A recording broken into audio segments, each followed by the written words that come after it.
시청자 여러분 안녕하십니까? 출발 성공 투자 박민영입니다. 안녕하세요. 김수정입니다. 새로운 한 주가 시작됐습니다. 지난주 뉴욕 증시는 반발 매수세에 힘입어서 상승으로 거래를 마쳤습니다. 1%에서 2%까지 강한 상승세를 나타내기도 했는데요. 빅테크 기술주들 그리고 대표적인 종목들이 다 올라가기도 했지만 여전히 우려가 되는 건 미국의 이제 신용 등급에 대해서 무디스 측에서 하향 전망이 나왔습니다. 그런 부분들 봤을 때 또 여전히 이 연말까지 증시를 우리가 낙관적으로 보기는 어렵지 않을까 싶은데요. 네. 반도체 쪽의 질주가 미국장에서 있었는데 국내에서는 한미반도체 시간외 실적으로 인해서 또 급락세가 나타나기도 했습니다. 시간외 시세가 과연 미국장의 흐름으로 상세가 될 수 있을 것인지 오늘 반도체에 대한 얘기도 상당히 중요할 것 같고요. 말씀 주신 대로 무디스 이야기도 같이 담아서 전략 챙겨가겠습니다. 지금부터 저희 이야기 같이 나눠보시죠. 일단 지난 금요일장이 어땠는지부터 복기 시작하겠습니다. 코스피, 코스닥 이날도 떨어졌습니다. 결국은 시장은 금리와 함께 호흡하고 있다는 것을 명확히 느꼈죠. 이날 파월의 매파적 발언과 국채금리의 반등으로 인해서 변동성이 확대됐습니다. 거기다 반짝 급등했던 이 공매 금지 이슈 속에 격하게 반응했던 월요일 이후로 시장은 계속해서 힘 빠지는 흐름이 나왔고요. 지난 금요일 기준으로 거래 대금도 확 줄어들어 버렸습니다. 자, 코스피 낙폭의 대다수가 대형 2차 전지 종목 영향이었습니다. 이날 2차 전지, 게임, 디지털 컨텐츠, 로봇 등의 종목 하락했고요. 반도체와 통신, 보험을 제외하고서는 대부분의 업종이 약세였습니다. 그나마 괜찮은 부분을 찾아본다면 외국인 수급인데요. 11월 들어서 외국인이 일단 코스피 쪽으로 1조 원 이상의 매수를 보여주고 있습니다. 아시아 증시 전반으로 매수세가 조금 유입되고 있고요. 특히나 최근의 보도에 따르면 블룸버그 보도인데요. 글로벌 펀드가 한국 증시에 낙관적 견해를 두고 있다라는 겁니다. 공매도 금지 이슈가 있긴 하나 이것이 코스피에서 차지하는 전체적인 비중이 0.6에 불과하고 장기 촉매제를 봐야 한다. 그 장기 촉매는 실적과 반도체 업황의 개선입니다. 이 부분에 초점 맞춘다면 한국장이 다른 아시아 증시 대비해서 견조할 수 있다라고 의견을 내기도 했습니다. 이런 영향일까요? 외국인 수급은 우선은 긍정적이었는데 지속성을 띠는지 여부는 지켜봐야겠습니다.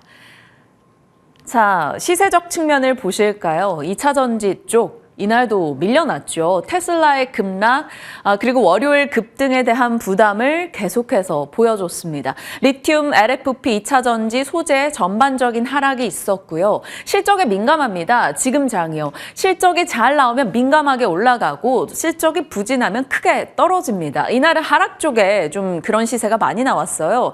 카지노 쪽에서는 GKL의 실적 부진 이슈로 인해서 카지노 전반이 떨어졌고요. 참 좋은 여행, 마진 축소 이슈로 인해 서 여행주도 하락했습니다.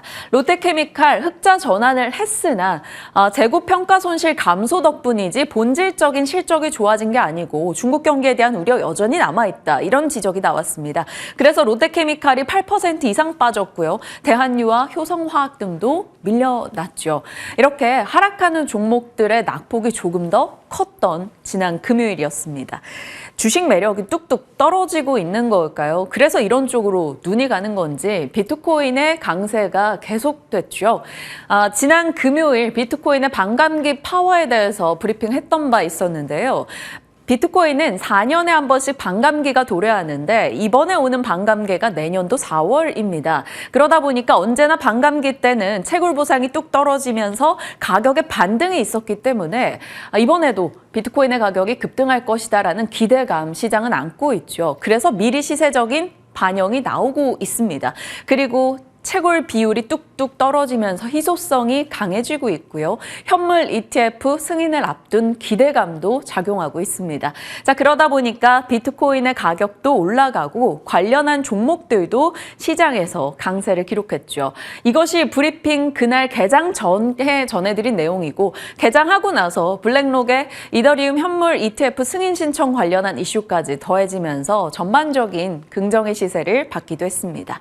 자, 상황이 이렇다 보니 보니까 최근에 부진했던 테슬라의 시총을 뛰어넘는 흐름이 비트코인에서 나왔습니다.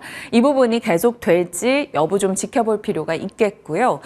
또 하나 관전 포인트가 이거죠. 세계 주식 시총 1위 자리를 놓고 마이크로소프트가 애플을 맹추격하고 있습니다. 만약에 마이크로소프트가 애플의 시총 자리를 빼앗게 된다면 그것이 가지는 의미는 무엇일까요? 세계 1등이 바뀔지 추격하는 MS라고 타이틀을 넣어봤는데요. 과거 PC에서 스마트폰으로 넘어왔고 스마트폰에서 클라우드까지 진행되는 과정 속에서 그 누구도 애플의 아성을 넘지 못했습니다. 그런데 AI가 지금 시장의 가장 화두로 떠올랐죠. 결국 AI 구현 능력이 있는지 없는지가 주가 상승의 핵심이 돼가고 있습니다. 그래서 마이크로소프트가 챗 GPT를 등에 업고 계속된 질주를 보여주고 있는 거겠죠. 만약에 애플이 AI 탑재 등에서 밀려나게 된다면 애플의 아이폰은 결국 구시대적 유물이 될 거다, 이런 얘기까지 나오고 있습니다. 자, 만약에 마이크로소프트가 앞지르게 됐을 경우에는 시장에 던져주는 의미가 상당히 클 것 같은데요. 아직까지는 AI 서버, AI GPU 그리고 HBM까지의 스토리가 굉장히 탄탄하게 이어지고 있습니다. 마이크로소프트 혹은 엔비디아 덕분에요. 우리도 그 논리로 인해서 반도체 종목들이 지난 금요일에 강했죠. 그날 아침 반도체 브리핑이 여기까지였습니다. 엔비디아가 중국을 위한 새로운 칩 3종을 준비하고 있다라는 것과 SK하이닉스 내년도 10조 투자 이야기를 전해드렸었죠. 그날 당일에 HBM 반도체 장비, 엔비디아 관련주, 오사주까지 약한 시장 속에서 정말 돋보이는 시세를 보이기도 했습니다. 반도체 ETF 상장을 앞둔 중소형주 랠리도 있었고요. 장중에 추가된 내용입니다. 일본이 반도체 기업에 투자를 할 것이고 예산도 추가 편성한다라는 내용이 있었고요. 또 하나가 바로 TSMC 실적인데 TSMC 실적이 10월 달에 너무나 좋았습니다. 올해 매출 기준 가장 큰 증가폭을 나타냈고 그 전월 대비해서도 34%가 늘어났다라는 거죠. 지난 컨콜에서 TSMC는 세트 쪽의 수요마저 회복되고 있다라고 이야기했던 바가 있습니다. 이 TSMC 실적 덕분에 미국의 반도체주 그날 밤에 강하게 올라가기도 했는데 잠시 후에 보여드리죠. 자, 이렇게 반도체가 장중에 좋은 시세를 냈습니다. 그런데 시간 외에서 돌연 급락합니다. 한미반도체가 시간 외 하한가 기록했고요. TFE, HPSP, 이오테크닉스, STI, 우리가 아는 유명한 이 반도체 종목들 그간 경고했던 이들이 모두 다 떨어진 채 거래를 마쳤습니다. 무슨 일이 있었는가 들여다보면 한미반도체의 어닝 쇼크였습니다. 매출액은 예상 대비 부진했고 영업이익도 예상 대비 큰 폭으로 떨어진 데다 전년 동기 대비했을 때 무려 91%나 급감했습니다. 자, 그러다 보니까 시장에서는 AI와 HBM 이 장기 성장을 보고 달려갔던 한미 반도체를 비롯한 HBM 관련주들도 결국 숫자 논란이 있을 게 아니냐라는 우려감이 번졌습니다. 마치 2차 전지 고밸류 논란처럼요. 2차 전지 때 고밸류 논란으로 변동이 커지는 걸 이미 한번 봤었기 때문에 자라보고 놀란 가슴이 소뚜껑 보고 한 번 더 놀라게 된 겁니다. 그래서 시간 외에서 이렇게 급락이 나왔던 거고요. 여기서 나오는 이야기는 그겁니다. AI 모멘텀은 이미 반영됐고 실적 대비 고밸류다라는 거죠. 지금 한미반도체 시총은 실적과 수주로 설명이 어렵고 AI 거품이 낀 게 아니냐, 성장을 당겨쓴 불안감이 있다라는 논리 속에 이날 시간외에서 부진했습니다. 자, 한미반도체 실적으로 인해서 반도체 역시나 진실게임에 들어가게 된 거죠. 고밸류인가 아닌가 숫자 논란이 시작됐습니다. 최상의 시나리오, 이건 반도체 섹터 입장에서 최상의 시나리오를 고민해 본다면 이거죠. 어차피 실적 보고 투자한 거 아니다. 지금 삼성전자부터 SK하이닉스까지 모두 실적이 부진하지 않느냐. 그 영향에 불과한 것이고 HBM 수요 급증이라는 이 탄탄한 스토리가 훼손되지 않았다라는 것을 근거로 내걸고 있습니다. 그리고 최근에 나왔던 공시 한 1,100억 원 정도 공시가 있는데 이게 내년 4월까지 SK하이닉스에 납품을 해야 됩니다. 그렇다면 이것이 내년도 혹은 4분기 실적 반영이 된다면 훨씬 더 좋은 실적이 이제 나올 것이야 라는 기대감도 작용하고 있습니다. 자, 그렇다면 어닝 쇼크로 인해서 주가가 변동을 보일 때 오히려 매수 기회다라는 게 바로 최상의 시나리오가 될 것 같고요. 반대로 최악의 시나리오를 본다면 결국 쇼크는 쇼크다라는 겁니다. 어닝 쇼크를 왜 다른 말로 포장을 하겠는가라는 건데요. 안 그래도 지금 타이밍이 좋지 못했던 건 파도로 인해서 반도체에 대한 불신이 한번 생겼습니다. 이 파도로 끝날 문제인지 아니면 한미 반도체까지 더해진다면 섹터에 대한 우려를 자극할 수 있다라는 거죠. 결국 한미 반도체가 숫자 논란을 자극해서 반도체를 흔들 수 있다라는 거고요. 일단 최근에 한미 반도체로 외국인이 강한 수급을 보여줬는데 이게 매도로 나오게 된다면 결국엔 투매로 이어질 리스크도 고려해야 된다라는 겁니다. 2차 전지처럼 이쪽도 어찌됐건 성장에 대한 모멘텀을 당겨 쓴 거니 결국에는 역대급 수주가 계속 가능한지 1년 사이에 시총이 4배 증가한 것이 정말 타당한 것인지 그에 대한 의심을 던져본다라는 거죠. 어느 쪽의 논리에 맞아 떨어져서 주가가 반응을 보일진 정말 모르겠습니다. 시장이 답을 내주겠죠. 일단 최악 쪽에 한 표를 던지는 듯한 보고서가 나왔는데 하이투자에서 목표가를 상향했습니다. 그런데 6만 원으로 올렸어요. 지금 자리에서 한 0.8% 여력이 있다 정도입니다. 내년 실적이 개선되긴 할 건데 지금 밸류가 높아. 이 두 이야기의 중간 지점을 좀 보여준 듯하죠. 어떻게 될지 반도체 쪽이 오늘 가장 중요한 키가 될 것 같습니다. 자, 그나마 다행인 건 뉴욕장에서 반도체 종목들이 올라줬다라는 겁니다. 자, 3대 지수 모두 다 상승했죠. 나스닥은 2% 이상이나 뛰었습니다. 결국은 국채금리가 조금 진정되자마자 지수가 다시 반응하면서 저가 매수가 들어왔어요. 매파월로 인해 하락했던 증시가 저가 매수로 하루 만에 반등했고요. 기대 인플레 등의 인플레 데이터는 오히려 올라갔는데 시장에 미치는 영향 자체는 좀 미미했습니다. 시장은 지금 물가 자체는 크게 신경 쓰지 않습니다. 잡힐 것이다 라고 보고 있으니까요. 애틀랜타 여는 총재는 인플레 시간이 필요하다. 하지만 추가 인상은 필요 없다라는 코멘트를 했고요. 이런 영향인지 국채금리 진정되면서 성장주 빅테크의 반등이 있었습니다. 자, 반도체의 질주가 가장 돋보였어요. 필라델피아 반도체 지수가 4% 이상 뛰었습니다. 미국과 중국의 정상회담이 이번 주 중에 있는 것으로 확정이 됐고요. 여기에서 반도체 섹터에 대한 투심이 1차적인 개선이 있었고요. TSMC 실적을 보고 시장은 무언가 업황 개선을 확신을 했습니다. 그러면서 올라갔죠. 마이크로소프트는 2% 정도 AI 선봉으로서 올랐다면 이들 역시나 이 반도체의 주가를 자극하는 요소가 됐습니다. 그래서 엔비디아, AMD 너나 할 것 없이 반도체가 올랐죠. 그리고 옐런과 허리펑의 만남에서 디커플링을 안 하겠다라는 서로 굉장히 우호적인 것을 공통적으로 확인을 했고요. 이것은 이번 주 중에 있을 정상회담에서 좀 긍정적인 얘기가 나오지 않을까 기대치를 높이기도 했습니다.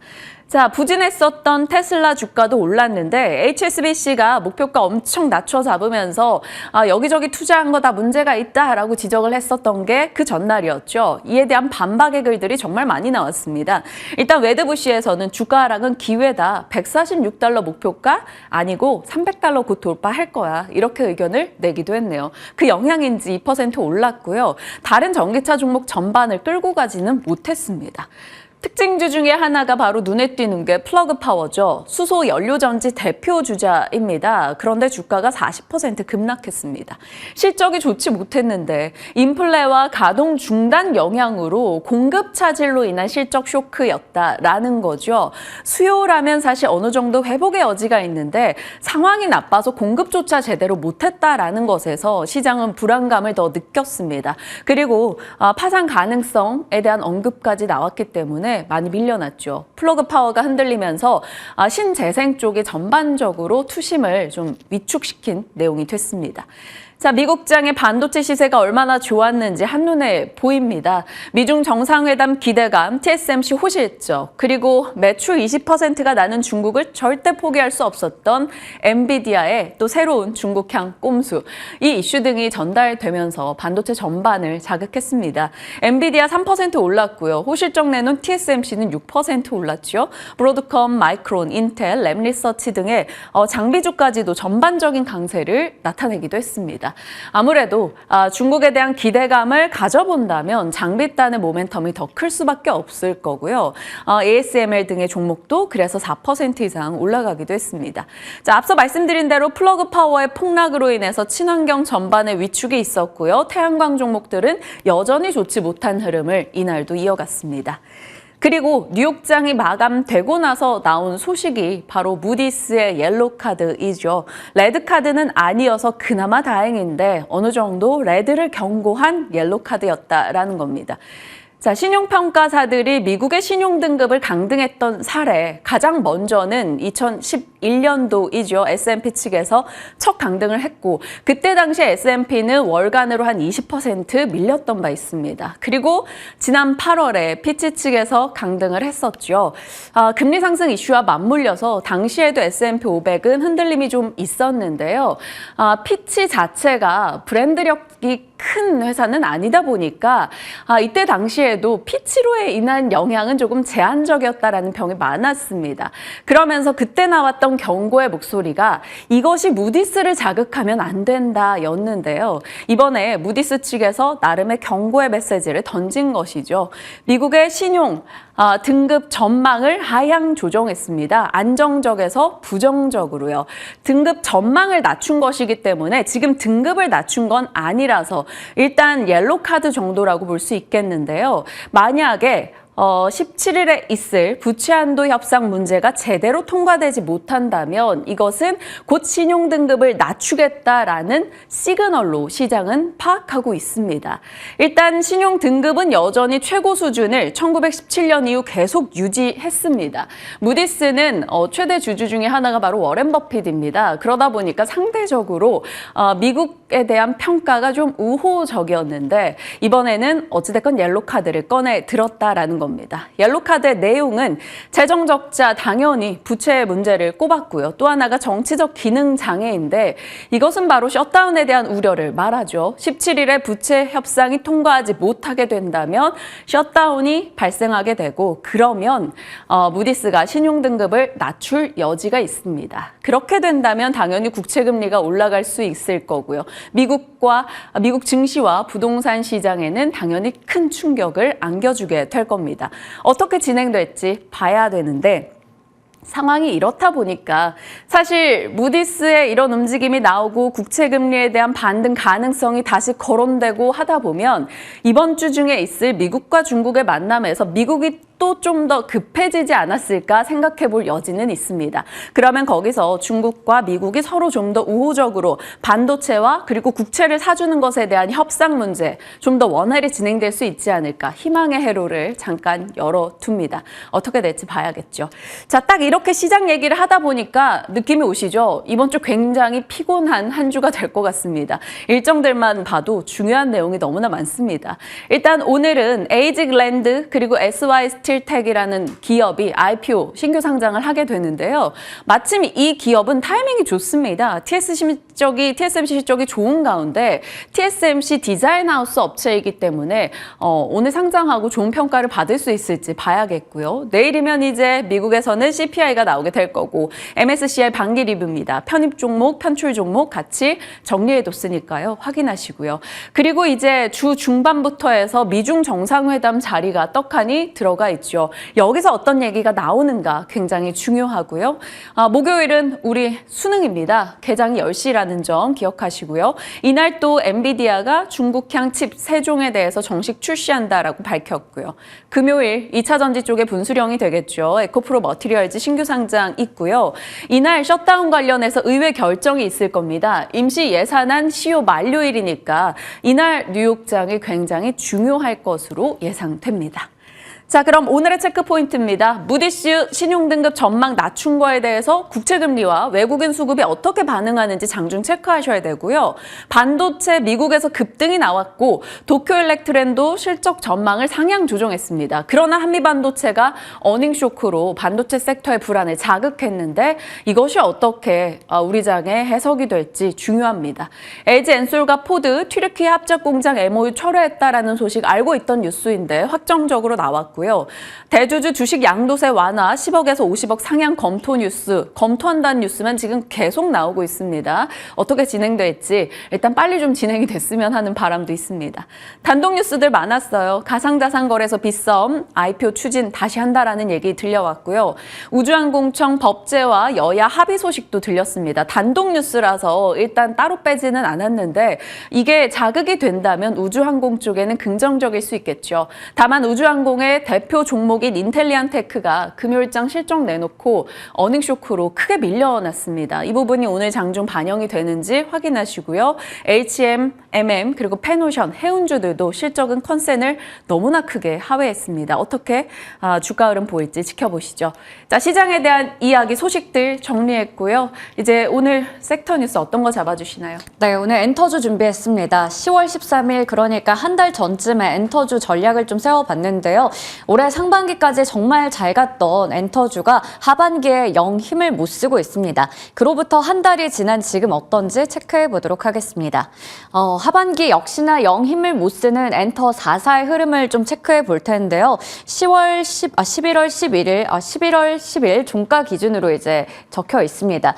지금 올해 들어서 주가의 현황을 좀 보면요. 연중 고점이었던 그러니까 6월 22일쯤에 31만 원 정도를 기록했었던 하이브의 주가는 그로부터 30% 이상 밀려 있습니다. SM도 38% 정도, JYP 엔터테인먼트도 36%, YG 엔터테인먼트도 34%가량 모두 다 연중 고점 대비해서 밀려 있는 상황입니다. 실적의 피크아웃에 대한 우려가 가장 컸겠고요. 주요 아티스트들의 재계약이 불확실하다라는 부분들이 이 엔터주에게는 굉장한 악재로 좀 작용했습니다. 9월에 엔터 4사의 합산 앨범 판매량을 보면 457만 장을 기록했는데요. 7월에 1200만 장 대비해서는 정말 부진하게 나왔기 때문에 이러한 부분들도 장기적으로 성장성이 지속될 수 있을까에 물음표를 달게 했고요. 그러다 보니까 이러한 우려 때문에 주가가 많이 밀렸다라고 볼 수가 있겠습니다. 네, 엔터주 그렇다면 최근에 한 달 정도 흐름이 어땠는지 체크를 해볼 텐데요. 10월부터 11월 10일, 그러니까 금요일까지 흐름을 봤을 때 JYP 엔터테인먼트 7%가량 밀렸고요. SM과 하이브 같은 경우에는 10에서 19%까지 주가는 밀려 있습니다. 그런데 지금 보시는 것처럼 YG 엔터테인먼트가 5% 정도 상승하면서 유일하게 지금 상승세를 나타냈고 11월 들어서도 17% 정도 눈에 띄는 상승 흐름을 보여줬습니다. 이렇게 그래프로 본다면 그 흐름이 더 명확하게 눈에 들어올 텐데요. 물론 이 상반기 대비해서 모두 다 같이 이렇게 하락세를 이어갔습니다. 그런데 YG 같은 경우 아래 빨간색 그래프로 보이는 것처럼 다른 엔터사 대비해서 훨씬 더 많이 밀렸습니다. 하지만 10월 26일쯤에 이제 저점을 기록하고 나서 그 빠르게 굉장히 이 부분을 회복하고 있는 것이 확인이 되고 있는데요. 그 이유들을 지금부터 체크해 보도록 하겠습니다. 네, 11월 10일 금요일에 나왔던 뉴스들 좀 정리해 봤는데요. 이날 YG 엔터테인먼트가 장중에 8%가량 올랐고 마감은 이제 5% 상승으로 거래를 마쳤는데 베이비몬스터가 데뷔를 한다라는 소식이 전해졌기 때문입니다. YG 플러스도 3% 정도 상승으로 마감을 짓기도 했고요. 미국의 빌보드에서는 베이비몬스터를 주목해야 하는 K-팝 아티스트로 선정하기도 하는 등 벌써부터 지금 기대치가 높은 상황인데요. 공식 유튜브 채널의 구독자도 315만 명을 돌파했고 누적 조회수도 상당한 상황입니다. 그렇기 때문에 블랙핑크가 재계약에 대해서 여전히 잡음이 있지만 여기에 대한 우려를 불식시킬 수 있지 않을까라는 기대감이 있고요. 지금 YG 쪽은 물론 오너 리스크도 있지만 베이비몬스터에 대한 기대감이 상당히 금요일에 크게 작용했습니다. 그리고 하이브 같은 경우 11월 6일에 넷마블 쪽에서 이제 보유하고 있는 하이브의 지분을 일부 매각한다 블록딜 공시를 내기도 했습니다. 이에 따라서 11월 7일 월요일에 좀 많이 밀리기도 했었고요. 하이브 같은 경우에는 외국인들이 주간으로 봤을 때 순매수 2위, 기관은 순매수 1위를 기록했습니다. 공매도 비중이 많았던 종목이기 때문에 최근에 이렇게 수급이 좀 좋았다라는 부분도 확인할 수 있었습니다. 자, 큐브엔터 같은 경우 3분기 호실적을 기록했는데요. 매출도 전년 동기 대비해서 90% 늘어났고요. 영업이익은 흑자 전환에 성공했습니다. 지금 아이들이라는 그룹이 잘하고 있는데 4분기 월드 투어에 대한 기대감도 나타나면서 시간의 거래에서 3%가량 올라갔습니다. 이렇게 최근에 나온 뉴스들을 좀 먼저 정리를 해봤고요. 이제 실적에 대한 부분들 체크해 보겠습니다. 앞서 이제 여러 가지 뚜렷한 모멘텀이 없이 대형 아티스트들의 활동도 부재한 데다가 최근에 뭐 연예계 마약 파문이라던가 여러 가지 겹악재가 좀 나타나면서 엔터주가 많이 안 좋았는데요. 이 우려를 지금 불식하고 있는 것이 확인이 되고 있습니다. 총 3가지로 정리해봤는데 첫 번째, 실적 피크아웃에 대한 우려가 컸습니다. 먼저 8일에 SM이 실적을 내놨는데요. 이렇게 실적이 좋았어요. 역대 최대 분기 실적을 기록했고요. 그에 이어서 10일에 JYP 엔터테인먼트도 호실적을 발표했습니다. 특히 3분기까지 누적으로 봤을 때 영업이익이 작년의 연간 이익을 초과했다라는 점이 가장 눈에 띄었고요. 해외 포트폴리오를 더 키워가면서 앞으로도 호실적을 이어갈 것으로 전망되고 있습니다. 이렇게 SM과 JYP가 실적을 잘 끊어줬기 때문에 남은 엔터사들도 실적이 좋지 않을까라는 기대감도 나타나고 있습니다. 신한투자증권에서는 이제 대형 아티스트들이 컴백만 한다면 앨범의 판매량도 견조하게 성장할 것으로 전망을 내놓기도 했습니다. 자, 두 번째입니다. BTS 완전체가 없다라는 부분도 굉장히 큰 우려였는데요. 그런데 지금 전체적으로 봤을 때 이제는 워낙에 K-팝 시장이 커졌기 때문에 하나하나 이 소속 아티스트가 미치는 영향은 약간 제한적이다라는 이야기가 더 많이 나오고 있습니다. 특히 멀티 레이블을 바탕으로 IP가 확대되고 있고 신규 라인업들이 기대 이상의 성과를 내고 있는데요. 이렇게 각각 보시는 것처럼 여러 새롭게 나온 신인들이 굉장히 활발하게 활동을 하고 있습니다. 앞서 얘기 드렸듯 베이비몬스터 같은 경우에도 데뷔를 앞두고 있기 때문에 이러한 기대감도 있는 상황이고요.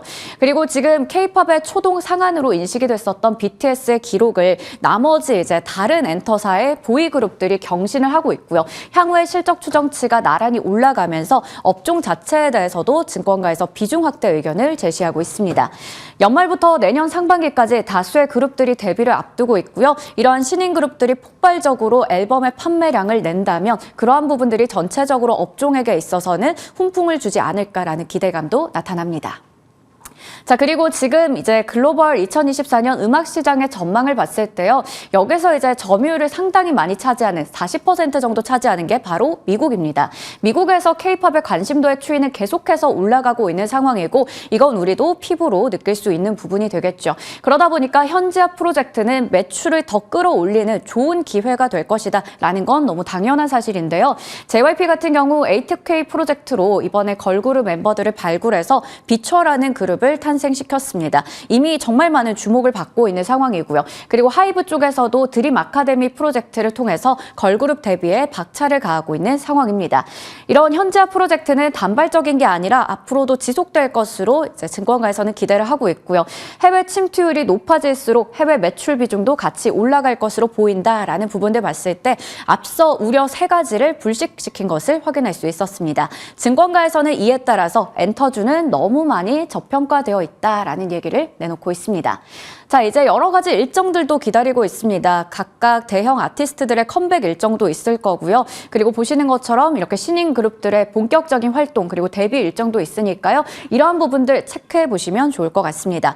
이렇게 여러 가지 부분들을 따져봤을 때 분명히 엔터주가 저평가되어 있는 것은 맞지만 중국의 앨범 판매량이 예전 같지 않기 때문에 이러한 부분들은 밸류에이션을 산정할 때 좀 체크를 해봐야 된다라는 의견도 있고요. 역시나 엔터주는 여전히 좀 실적 피크아웃에 대한 우려가 있기 때문에 좀 잘 봐야 될 것 같은데요. 불황이 와도 덕질은 계속되고 있는 상황에서 지금 주목할 만한 엔터주는 어떤 게 있을지 여쭤보도록 하겠습니다. 네, 모처럼 또 엔터에 대한 전략도 같이 나눠보겠습니다. 오늘 다룰 내용이 많아서 곧장 시작해보죠. 지금부터 전략 챙겨보시죠.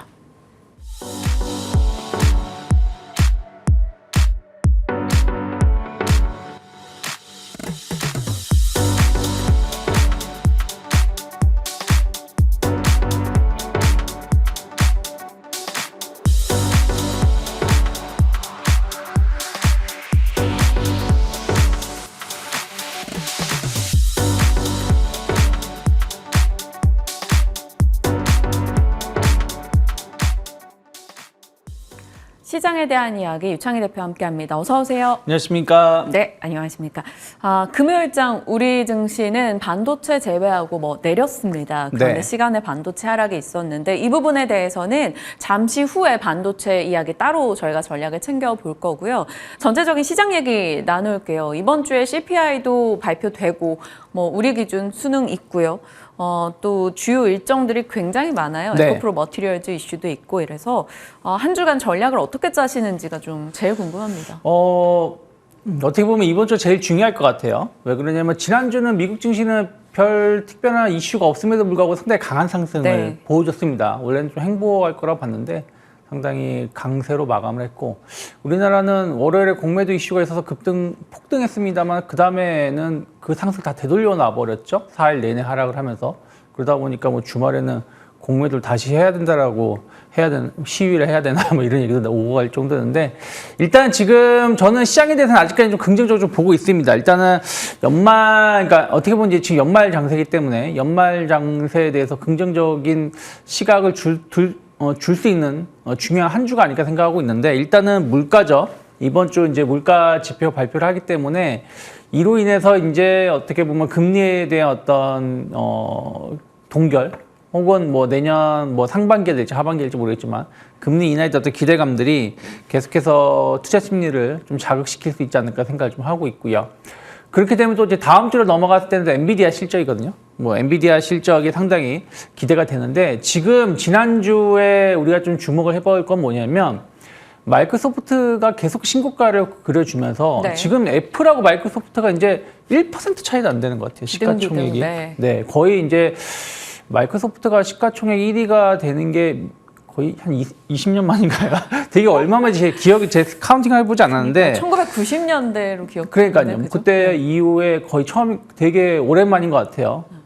어쨌든 이런 이유가 AI 때문 아니겠습니까? 네. 결국에는. 그러면 연초에 올해 내내 화두가 됐던 AI 이슈들이 연말 증시를 좀 달궈준다라면 우리나라 증시도 좀 기대감을 가져갈 수 있지 않을까 생각을 좀 하고 있습니다. 그래서 마이크로소프트 시총 1위가 되냐 안 되냐, 그리고 엔비디아 실적, 이런 부분들이 다음 주에 상당한 의미를 줄 수가 있고, 그러면 다시 한번 우리나라 증시도 편승할 수 있지 않을까 생각을 좀 하고 있어요. 그래서 전 두 가지 이슈 모두 좀 긍정적으로 해석될 여지가 좀 있다 생각하고 있고, 외국인들 수급이 뭐 공매도가 금지가 되면서 떠나는 거 아닌가라고 걱정을 하는데, 사실 최근 일주일 정도 흐름을 보면 약간 순매수 위주입니다.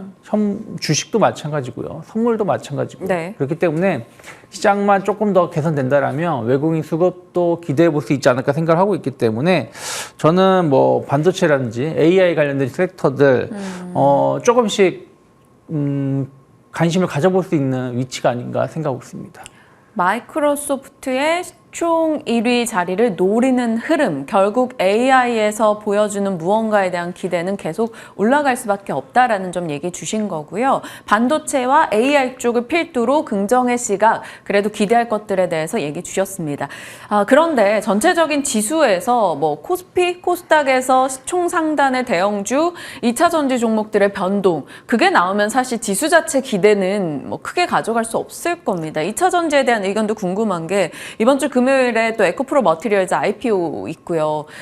여러 뭐 합작 회사를 설립하기로 했다가 합작 공장을 세우기로 했다가 그게 철수됐다, 이런 뉴스 등도 최근에 좀 심심치 않게 전해지는데, 2차 전지 종목들은 대응 어떻게 할까요? 저는 지난주에도 공매도 규제가 해제가 된다고 해서 2차 전지가 좋을지는 잘 모르겠다라고 말씀드렸거든요. 그날 당일에 급등하고 그날 당일은 급등했지만 그 뒤에는 계속해서 네. 되돌림이 나왔기 때문에, 나온 것을 본다라면 수급으로 시장을 움직일 수 있는 것은 한계가 있다는 걸 지난주에 보여줬다고 저는 생각을 좀 하고 있어요. 그러면 2차 전지는 성장 모멘텀이 당분간은 조금은 둔화될 수 있다는 우려감들, 그리고 실적이 수반되지 못하는 부분들이 좀 있기 때문에 저는 계속해서 보수적인 시각을 조금 더 유지할 필요가 있지 않을까 생각을 좀 하고 있습니다. 네, 아직까지는 2차 전지 종목들에 대해서는 유 대표님이 여전히 좀 보수적 의견을 주셨습니다.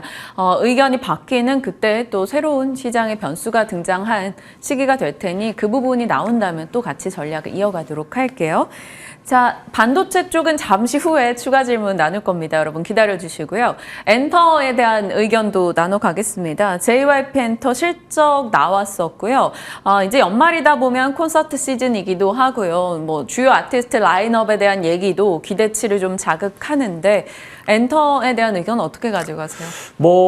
저는 엔터사에 대해서 계속해서 긍정적인 시각은 유지하고 있습니다. 근데 이제 여름부터 계속 이제 이슈가 되고 있는 게 실적 피크에 대한 우려감들이죠. 어쨌든 계속해서 좋은 실적을 보여줬는데 여름 이후에 한 4분기서부터는 좀 꺾일 수 있다. 혹은 내년에는 상당히 매출 둔화가 될 수 있다는 우려감들이 주가 상승을 좀 막았던 이슈가 있고요. 또 하나는 주요 아티스트 재계약 불발이라든지 또 개별 좀 이슈들이 좀 있었죠.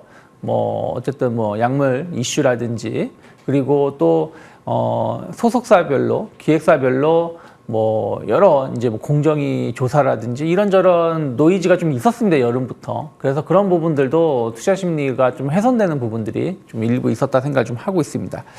하지만 이제 그동안 준비하고 있었던 신인 그룹들이 본격적으로 활동을 할 것이고요. 이게 얼마나 영향이 있을지 없을지는 뚜껑 열어봐야지 아는데 아직까지는 긍정적인 시각이 유지가 되고 있다라고 좀 보고 있고요. 또 북미 중심으로 해서 안정적인 매출 성장세는 좀 더 이어진다. 또 여름하고 또 겨울이 또 그 공연 성수기인데 여름보다 겨울이 조금 더 공연이 더 많이 진행을 하는 부분들이 좀 있습니다. 연말 공연이라든지 그래서 그런 부분들이라든지 또 시장이 조금 안정기에 접어든다라면 수급적으로 좀 개선될 여지가 충분히 있지 않을까 생각을 좀 하고 있어요. 그러니까 어쨌든 실적이 좀 찍히는 쪽에 대한 어떤 기대감들 가져가 본다라면 네. 또 내년에 또 컴백하는 주요 아티스트라든지 이런 부분들 감안한다라면 최근 그 앨범 판매가 조금 떨어진 부분들에 대해서 너무 걱정할 정도인가? 이미 주가는 그 정도가 좀 반영된 측면이 좀 있지 않을까 생각을 좀 하고 있습니다. 그래서 저는 비록 주가는 좀 하락했습니다만 계속해서 탑픽으로는 SM 계속 네. 긍정적으로 좀 보고 있습니다. SM 같은 경우는 노이즈가 별로 없어요. 그리고 이제 북미 활동이라는 이런 부분들이 계속 다른 경쟁 업체보다 더 활발하게 늘어나고 있는 부분들이 좀 있기 때문에 SM을 좀 주목하고 있고요. 카카오 엔터하고 어떤 문제 이런 부분들은 SM 쪽에 어떤 불확실성이 크게 늘어날 가능성은 적다. 그러니까 최악은 카카오 엔터가 SM 인수한 게 취소를 해야 되는 건데 그럴 가능성은 없다라고 좀 보고 있고요. 그리고 이제 JYP 엔터테인먼트 같은 경우도 어느 정도 이제 리스크는 좀 반영된 것이 아닌가 생각을 좀 하고 있기 때문에 좀 주가는 긍정적인 흐름으로 전환 가능성. 그러니까 그렇다고 여기서 V자로 올라간다라기보다는 좀 바닥을 다지면서 돌아서지 않을까 생각을 좀 하고 있습니다. 네, SM과 JYP 엔터로 압축해 주셨고요. 엔터에 대해서는 그래도 기대 요소들 잡아 주셨으니까 점검하시길 바랍니다. 다음은 이제 단독 뉴스라서 따로 강하게 정리한 브리핑을 내진 않았습니다만 최근 각국에서 우주항공에 대한 예산을 확대 편성한다 이런 뉴스들도 최근에 많았었단 말이죠. 그래서 우주항공 쪽을 안 그래도 좀 한번 해야지 하던 찰나에 이제 우주항공청에 대한 기대감 국내에서 주말에 또 뉴스가 추가됐습니다. 관련한 종목들 괜찮게 보시는지 궁금해서요. 우주항공 관련해서는 이슈가 좀 많이 연초에 한번 좀 있었고요. 네. 최근 들어서는 좀 관심도 좀 많이 떨어진 것 같습니다. 그나마 좀 관심을 가져본다라면 이번 달, 그러니까 아마 이번 주 아니면 다음 주 정도 되지 않을까 생각을 좀 하고 있는데요.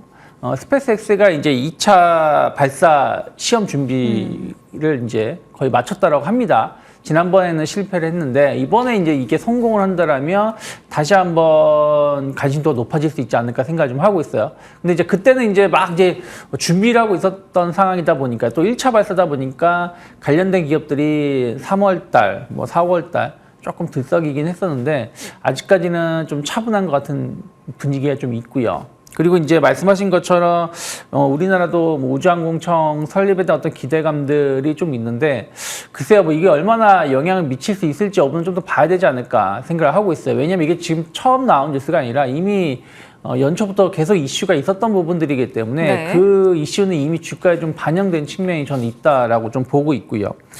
다만 이제 저궤도 위성 사업이 좀 시작을 했다라는 부분들, 그리고 우리가 이제 스페이스X라든지 이런 위성이 예전하고 좀 다른 점은 뭐냐면 예전에는 그냥 달나라, 화성 이런 개념이었다라면 지금은 이 위성을 통해서 어떻게 사업 모델로 이끌어갈지 그러면 저궤도 위성이라든지 지금 5G에서 6G로 조금 빨리 넘어갈 수 있는 부분들 그런 쪽에 좀 포커스가 맞춰진다라면 네. 조금 관련된 기업들에 대한 어떤 관심도는 좀 관심을 가져볼 수 있는 위치긴 합니다. 그래서 저는 뭐 우주 항공 쪽을 본다라면 캔코와 에어로스페이스가 관련된 사업을 좀 잘 진행하고 있다라 좀 보고 있고 또 솔리드 같은 경우는 이제 저궤도 위성 사업이라든지 또 6G 이런 쪽에 대한 어떤 기대감들 같이 이제 버무려진다라면 주목해 볼 수 있지 않을까 생각하고 있습니다.